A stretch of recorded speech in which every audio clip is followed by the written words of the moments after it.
Si d'abord, vous avez mis tout le monde sous uniforme, réquisitionné tout le monde, mis tout le monde au pas, là, un coup d'État, une guerre civile est beaucoup plus difficile.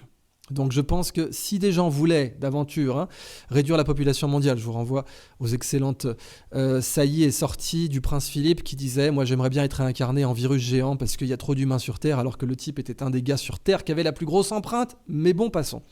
Eh bien, sachant que cette classe existe, qui dit de façon répétée qu'il y a trop d'humains sur Terre, eh bien oui, une guerre mondiale est plus sympa qu'un virus mortel, parce que le virus mortel peut mener à des pertes de pouvoir, alors que la guerre mondiale, non, puisque d'abord, vous créez un régime fasciste, total et totalitaire.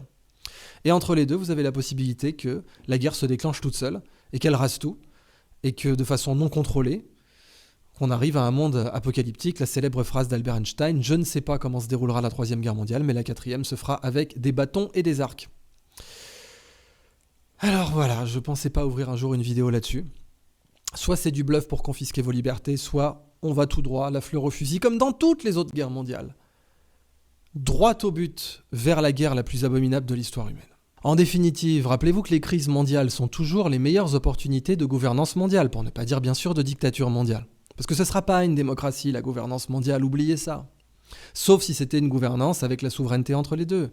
Comme l'esprit ou une certaine interprétation de l'esprit des Nations Unies voulait au départ le consacrer.